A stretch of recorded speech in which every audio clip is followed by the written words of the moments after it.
Il était une fois dans un petit village situé dans une vallée paisible. Vivait un sage âgé bien qu'il soit, reconnu pour sa perspicacité et sa sagesse.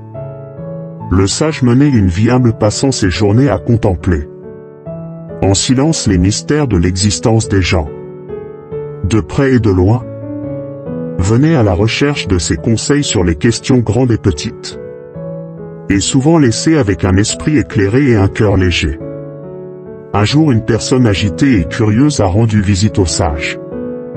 Cette personne était connue pour son discours incessant, et toujours désireuse de partager des histoires de ses observations, de voyages et opinions avec qui voulut écouter. Cependant, au plus profond de son être il y avait du mécontentement. Chaque aube, je partagerai une sagesse. Mais rappelez-vous que ce ne sont pas des histoires à raconter, mais des vérités à vivre. Le premier jour, alors que le soleil embrassait l'horizon, le sage a dit: ne jamais révéler les secrets des autres. Ce qui est confié doit rester confidentiel. Trahir la confiance sème des graines de discorde et détruit les relations que la personne a ressenties en intériorisant la leçon. Le deuxième jour, le sage a partagé: ne révélez pas tous vos plans. Tout le monde ne veut pas votre succès. Et le partage de vos intentions peut inviter des obstacles inutiles, au lieu de laisser vos réalisations parler d'elles-mêmes. Encore une fois, la personne s'est sentie avec un peu plus de réflexion.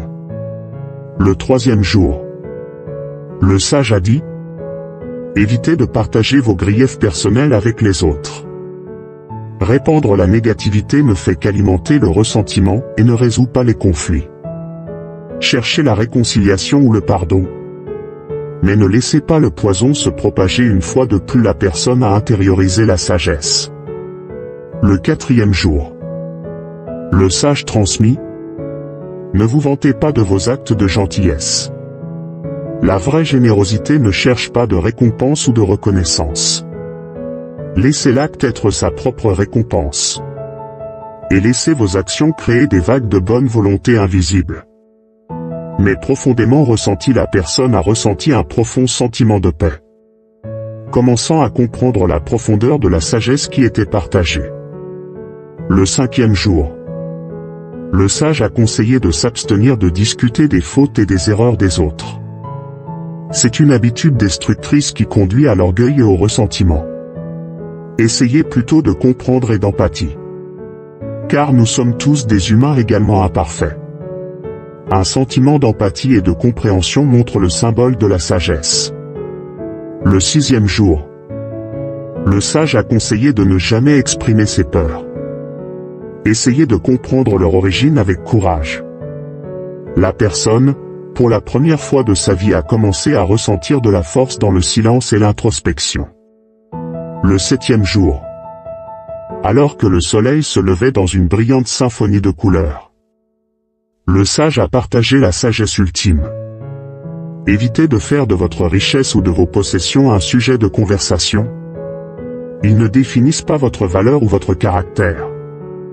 Et les montrer invite l'envie et le matérialisme.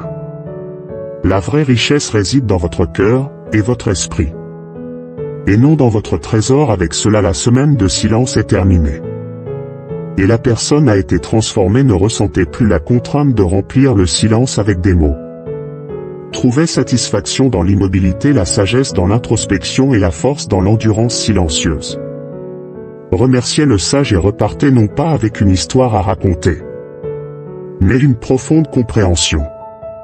Alors nous concluons ce récit éclairant. Il devient évident que la sagesse qu'il contient transcende le simple fait de raconter des histoires, nous guidant vers le respect, l'empathie et la pleine conscience dans la vie.